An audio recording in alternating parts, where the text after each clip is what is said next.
This is InvestTalk. Independent thinking, shared success.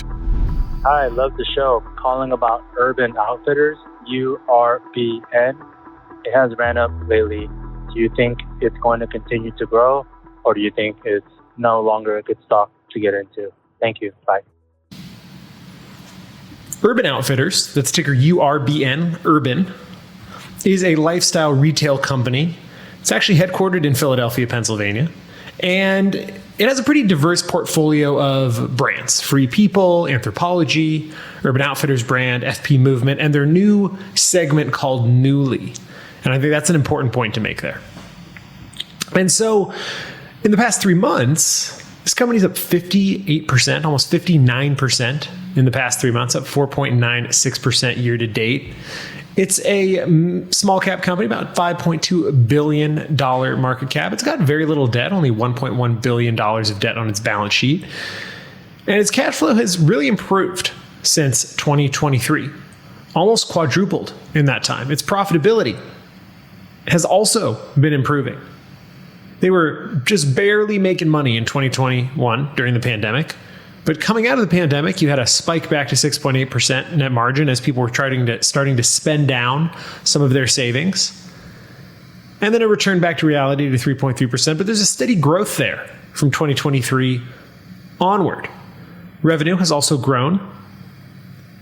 We had a pretty solid clip, about 5.5% on an annualized basis. Again, keeping in mind that that figure back in 2020 did take a hit going into the pandemic. And so why are they doing so well? Well, they're doing very well because they announced that they had a 10% increase in total company net sales for the 2 months ending in December, meaning the 2 months of holiday season. So they had a really solid holiday season. Their brand that I mentioned at the top, Newly, has also had pretty solid growth, about 55% increase in net sales. What is Newly?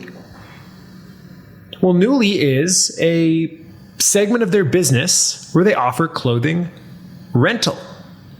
And so this has opened a completely new avenue for them. And because of this growth, you can see it's been a pretty solid positive effect on the company's stock price. Now, it looks like from a valuation perspective, certainly compared to the averages, it's not too expensive, right? It's trading at 1 times price to sales. It's trading at 12.9 times forward-looking price to earnings, still below its average. And after that breakout, it looks like it peaked out at about $60 a share after trading somewhere near 37 in November. Peaked out at about 60 in mid-January. And it's really started to consolidate in the the 52 to 56 range. And so it's looking for some level of support here.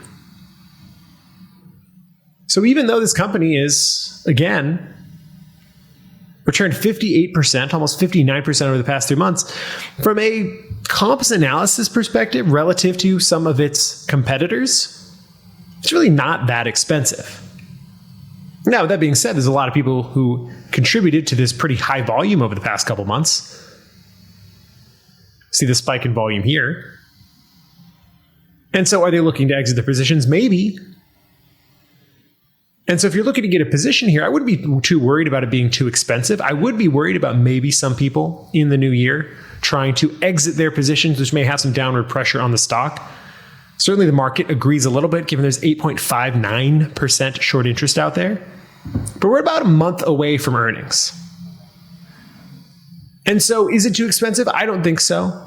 But you have to understand that there's a difference between company risks and market structure risks. And because of how it's run up, I would start to slowly allocate to this position because it looks like it's right for a pullback.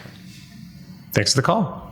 Looks like we already have a live call. This one from Tim in San Jose, asking a question about Brazil. What's on your mind? Yes, Luke. Bill, I've been invested in since the Olympics many years, and I kept thinking it's going to be an emerging market, but it has not emerged. It's been kind of dead money, actually. So I'm curious what your thought is in a country that has a great deal of natural resources, particularly oil, but is there a near-term pop due for Brazil? I have EWZ and EWZS, which is their large cap stocks and a bucket of their mid-sized stocks. Okay, and can I ask what's your exposure level here? What percentage of your total portfolio is this? Yeah, I'm sorry you asked that. 10 to 20%. Woo, that is a lot. All right, let's dive into that. So you are correct in that Brazil is a pretty resource-rich country, right? They have a lot of oil, they have a lot of agricultural and minerals, and because of that, they're a pretty big player on the global commodity space. Another thing they have going for them is they have a pretty large population and it's pretty young, right? And so that's driven demand for financial services, technology, infrastructure development, kind of against the grain of what we're seeing, and we'll talk about a little bit later in Europe in terms of their population, what that means for their future development. But there's also a downside, right? There's currency volatility, there's risk, there's government policy shifts that can impact investment returns, and there's really not a lot of stability there, right? We had a situation in Brazil where the previous president had tried to overthrow an election and the Supreme Court in Brazil had to step in, and so there's a lot of political dysfunction there. And it's hard to see positive investment returns in a country that has a lot of political dysfunction. And especially at a time where emerging markets and international markets have been trailing the US markets, right? You have generally seen higher expected returns over longer periods of time from emerging markets because you take on additional risk. And we haven't really seen that. Now, year to date, EWZ is up 12.97%, but on the trailing 1 year, it's down 15.93%. And so what I would say to you is I don't think there's an issue having emerging markets exposure. I think that when you invest in an emerging markets broad ETF, the one problem is it's highly concentrated in China. And Chinese demand hasn't picked up, and the Chinese market has a lot of risk right now. And so when you pick individually these countries, I think that may be a better way to go about it. Now, I don't see any catalysts on the near to midterm that really would expect me to believe that Brazil is going to really pop out and break out here. But I do think if you're considering investing in emerging markets for the long term, I don't see a problem having a smaller allocation to Brazil. I'm talking about 5%, 5 to 10% most. And so I think 20 is a lot. I think you probably also know that 20 is a lot. But in the near term, to answer your question, I don't see any catalyst that's really going to make Brazil pop out. Longer term, though, they have a lot of good demographics. Younger population, bigger population, and a lot of good minerals. And so if it were me, I would reduce my allocation to Brazil. But I think longer term, it's still a good market to be invested in. Thanks for the call. Thank you for watching. If this video was helpful, please give it a thumbs up and subscribe to catch our upcoming videos. Let's go to Will from San Diego, who has a question about Dollar General. Do you own it or are you looking to buy it? I'm looking to buy it. It's been in a downtrend, so I think maybe it's a good buy at this time. So I wanted your input on it. Okay. Well, we do get questions about Dollar General a lot. I think anytime a well-known name has a drawdown like this, it's down 45% in the past year, people call in because they're interested to know, well, is this a value trap or is this something that I should be invested in? And so Dollar General is one of those discount stores, discount merchandisers with food, snacks, beauty, clothing supplies. It's a $16 billion company with a lot of debt, $17 billion in debt. So that's thing number one that I do not like. Now, it does pay a dividend, about 3.24%, but you'll notice if you look at the past 5 years, it's almost triple what it was in the early 2020s. It's almost double what it was in 2023. And so that is a signal that while the price has fallen pretty significantly in a short period of time, still has a lot of short interest out there, 4.62% short interest to be specific. And one of the reasons why it started to sell off is because what you saw last year was asymmetric effects of inflation. You had higher income earners that were far less affected than lower income earners. And so lower income earners tend to be the bulk of the business for Dollar General. Now you see right here that their revenue growth has really fallen off from 2023 to 2024. They only had about $1 billion in new revenue, actually less than $1 billion in new revenue, even though in the longer term period, their sales have grown by 8.6% on an annualized basis. You see, it's only supposed to grow about $400 million in the past, $900 million in 2025. And in that time, margins, which are already small because they're a retailer, right, are still compressing, down from a high of 7% to 3.1%. And so I'm going to give you the short answer here, which is I still think this thing has more room to run to the downside. A lot of the reasons why companies like Dollar General can sell things cheaply is because they buy cheap goods. And where does one typically buy cheap goods? They import them. And what is this administration seemingly against? The importation of cheap goods. This company could really be hit by the de minimis exemption, or rather it being taken away. We spoke about that yesterday. And so what you could see over the next year or so is costs rising and straining consumers that already have diminishing spending power. And so for Dollar General, DG, gonna have to pass for now. Thanks for the call. Let's keep things moving and give you two in a row. This question came in earlier from Texas. Hey guys, it's Steven in Texas. Had a question. I'm doing a home remodel and I cashed out I sold some equities that I had, roughly $300,000. I didn't want to play games with that money because I needed to have it, but now it's just sitting in my account, not making anything, kind of starting to get FOMO. Is there anything I can put it in that's pretty safe and liquid that I would at least earn a little bit of interest while I don't need it the next 2-3 months? Or am I better off just putting it in my bank account and letting it sit until I need to pay the contractor? Just curious. I know there's like checking accounts and stuff, but I still have it in my brokerage account. Appreciate your time. Talk to you later. Bye. Okay, so if you wanted to pull it out of your brokerage account, you could pop it into a high yield savings account. But you know what? It's already in your brokerage account. And so one way to earn interest in a relatively safe manner, remember, there is not ever an investment that has zero risk, but the risk is far lower than bonds or equities, is money market funds or ETFs that invest in short-term treasuries. Vanguard has some really good low-cost money market funds in the realm of 9 basis points, 9 basis points, probably yielding around 4.2% on an annualized basis right now. So you won't earn 4.2% over that time period, but you will earn 1/4 of 4.2% roughly. And so it's a good place that is relatively safe to put your money. I think that would probably be a good idea if you want to keep it in your brokerage account for the next couple months. Thanks for the call. Now, we've already been talking about some emerging markets today. We had a call from our friend Tim earlier who had a question about Brazil. And one of the countries that stands to potentially benefit from increased tensions with China is India. But India's latest budget aimed to stimulate growth and support the middle class through tax cuts didn't really affect the deeper structural challenges that remained. Prime Minister Narendra Modi, facing economic frustration that contributed to his party's electoral losses, have been trying to find ways to adjust the economic pain affecting the poor and middle class.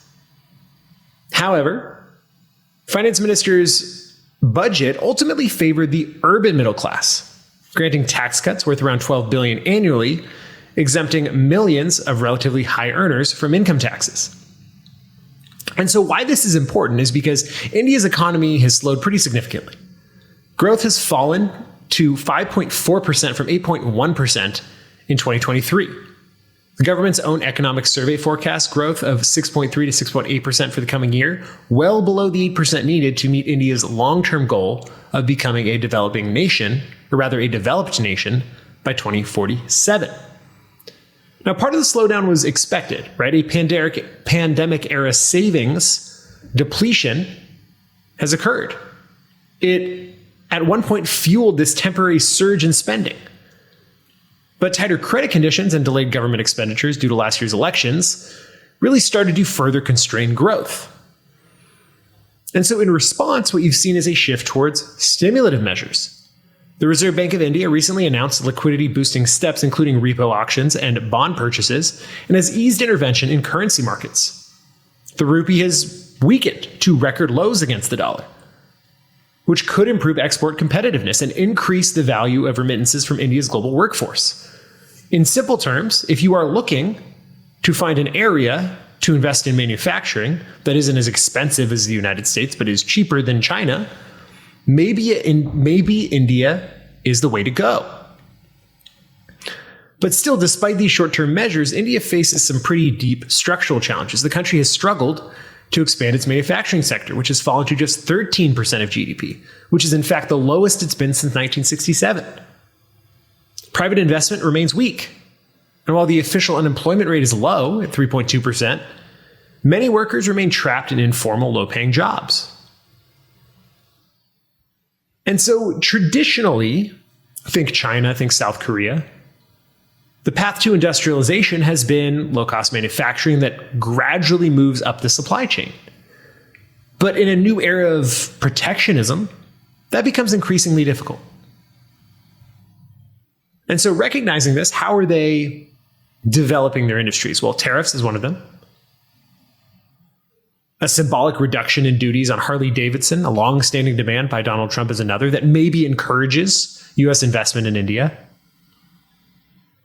But it's important to note that history can be a lesson towards the future. The government's past efforts to force entire supply chains to relocate to India largely failed.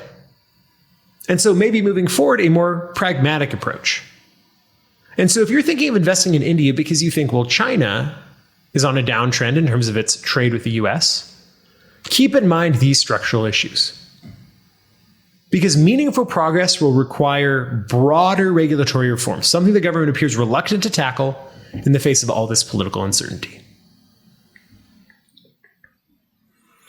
Now, I've answered a lot of voicemails. We've answered a couple live calls, but we have yet to dip into the InvestTalk YouTube question bank. This one coming in from Randy23 Ramos 32. And it's on PAX. It says, would love to hear your thoughts on Patria PAX is the ticker. Looking for dividend international stocks with upside. It's been a while since we've talked about an international stock. So as I pull this up in excitement, let's take a look. Alrighty. So PAX is a private market investment firm, and it focuses on Latin America. So what they do is they offer investment management services, including private equity, infrastructure, real estate, and credit services throughout Latin America. It's headquartered in the Cayman Islands. Over the past 3 months, stock's been down about 5% over the past 3 months, about 16% over the past 52 weeks.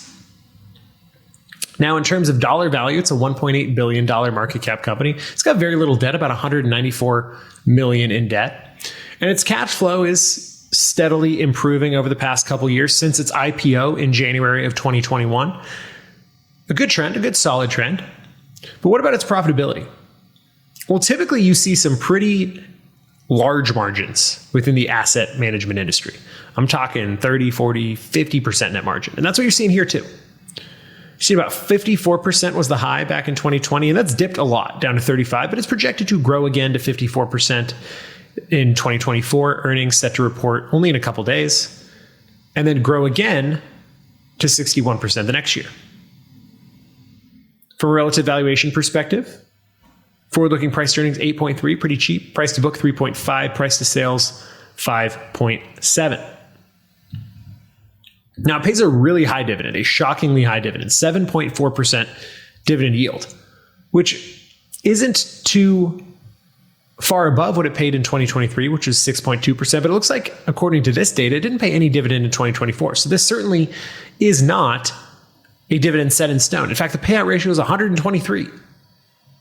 And so with short interest being 6%, it's clear to me they're capitalizing by issuing shares. Looks like they've issued another 20 million shares since 2021. And so I also am seeing some earnings downgrades. I think this is an interesting company, right? They are trying to essentially expand their real estate footprint in Latin America, which is a developing region. But we just talked about a new era of protectionism that may disproportionately affect growth in some of the closest areas geographically to us, like Latin America. And so given a lot of uncertainty in these countries, given that margins have really slipped, though they are set to grow again, I think that you shouldn't look at this as a company that, ooh, they have a great dividend, I'm going to buy it, because clearly that dividend is not set in stone. And so If you're looking for international exposure in Latin America, I think those are one of the areas where it is best to maybe stay away from a business development company and more look to a broader ETF.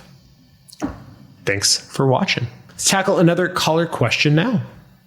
Hi, it's Raj from New York. Just had a question about Vertiv versus CRDO, Credo. Seems like they both are in the infrastructure for data centers. So wanted to see which one is better. Vertiv had a poll recently. CRDO also had it, but in terms of profit margin, both of them are doing well. The earnings are coming out. Wanted to ask you about that. One more thing is CRDO. They're based in Cayman Island, so not sure if there's any red flags to that or not. So please let us know. Thank you. Okay, let's take a look at Vertiv Holdings, and we will also take a look at CRDO, which is not pulling up here. Credo Technology Group. And so both of these companies are involved in the data infrastructure space. Vertiv, we get questions on a lot. They manufacture and service power, cool, deploy, secure, and maintain electronics that process, store, and transmit data. That is a fancy way of saying really involved in data centers. And with both of these companies, you can see they performed pretty similarly in the past year or so. Past 52 weeks, Credo is up 286.6%, 79% in the past 3 months, 18.49% year to date. Vertiv up 102% in the past 52 weeks, up 5.24% year to date. Both of these are similarly sized companies. They're in the mid-cap space, though. Vertiv is a little bit larger at $48 billion. Credo is at $16 billion. And margins are different here. Credo just started making money in terms of quarterly revenue. They have not posted a full year of being profitable, but they are headed in the right direction. Vertiv, on the other hand, has a history of profitability. They lost money in 2020, but ever since then, they have made money and their margins have expanded alongside that. They both have pretty solid revenue growth. Credo, obviously a lot bigger given its price performance over the past year and the fact that it is doing as so many companies do, moving to profitability for the first time, or rather the first time in 5 years. So then it really comes down to okay, if you're getting the similar exposure from a secular thematic perspective, which one's cheaper? And I always am of the opinion that you want to go for the more consistent business, which Vertiv certainly is. It's trading at 32.6 times forward-looking earnings, which is pretty expensive, 24.6 times price to book, 36 times price to cash flow, 6.1 times sales. Credo's trading at 89 times price to earnings, 54 times price to sales, and all having never made money before. Frankly, if I have to choose between the two of these, I think it's a pretty easy call. I'm going to go with the business that has been around longer. I'm going to go with the business that has been profitable longer. I'm going to go with the business that has more free cash flow, growing free cash flow, and has a longer history of being profitable. And because of that, if I had to choose, I would go with Vertiv. Thanks for the call. Discover more valuable information at investtalk.com. Given that that was our last break, we have time for one more question. So we're going to go to the InvestTalk YouTube channel question bank and answer this question from our friend Jim Leahy. It's on ticker LDOS, and it says, looking at buying LDOS, it's at a 5-year low price to earnings. So LDOS is Leidos Holdings, Inc. It is a leading science and technology company specializing in solutions for defense, intelligence, civil, and health markets. They do cybersecurity, data analytics, enterprise IT modernization, operations, logistics, and sensor development. They have a lot of government contracts, the intelligence community, the DoD, the FAA, as well as civilian, state, and local agencies. That's an $18.8 billion market cap company. They've got about $5.1 billion in debt, so debt doesn't seem to be much of a concern there. They bought back shares in the past 5 years, down from 140 million to 132 million, something we do like to see. They pay a dividend about 1.1%, which has been pretty consistent over the past 5 years. Their payout ratio is pretty high, 101, so that is certainly striking and alarming in terms of the safety of their dividend. Cash flow, although it was flat from 2021 to 2023, started to improve again headed into 2024, growing from operating cash flow of 800 million to 1.4 billion in 1 year. Let's look at their profitability. Well, their margins are expanding a little bit, or rather set to expand. They reached a peak in 2019 over the past 5 years. It's a 5-year local peak of 6% net margin, since contracted to 1.3% in 2023. Earnings are set to come out pretty soon. And so that margin is projected to be 7.6% this year, 7.7% next year. What about revenue? Well, top line revenue has grown at 8.7% on an annualized basis over the past 5 years. But what we've seen in terms of something that I imagine would have high demand, would be a good growth area, hasn't really manifested itself in stock returns. In spite of, in December, securing a $1 billion contract to provide services for foreign militaries. Despite, in 2025, January 2025, being awarded a checkpoint sustainment contract with the TSA valued at $2.6 billion. In spite of another strategic partnership with Nauticus Robotics to move into the subsea technology space. In spite of all that, it's down 27% over the past 3 months. It's down 2.25% year to date. And so I have a couple things in mind here. One is I like the theme. As it seems to be that the US is taking a little bit of a step back maybe in terms of defense, what that means is allies who for a while have not really invested in their militaries need to start spending money. And so aerospace and defense names like Leidos thematically do stand to benefit there. But with this company specifically, I have 2 reasons why right now is not a good time to buy. Reason number 1, generally, I think you should avoid trading in stocks within 2 weeks of and after 2 weeks of earnings. Why? Well, empirically speaking, we know that it can be highly volatile, directionless trading. And so making good returns and making wise investments over that time period is hard, even for professional investors. The other part of this for me is that they reached a high of about $200 in the middle of November of last year. And it's fallen pretty precipitously. You can see it here in its strength relative to the S&P 500. But I can see it here on my other screen, and it's fallen below its support level of 142, down to 140. And so it's looking for some new support here. So from a momentum perspective, it also doesn't look great. I think the company can do well, and so I would keep it on my watch list for now. I'm Luke Guerrero, and this completes another InvestTalk program. We thank you for listening, and we encourage you to tell your friends and family members about our free podcast downloads. You can get yours anytime at iTunes, Google Play, and Spotify, so please be sure to leave us a rate and review on iTunes. Remember, we can help you better understand your portfolio dynamics and calculate your investor risk number. Just go to InvestTalk.com and click the portfolio review button, where we can also help you optimize the potential of your 401k and build a full financial and wealth plan. It all starts at InvestTalk.com. Just click portfolio review. It is a free and confidential service. Independent thinking, shared success. This is InvestTalk. Good night.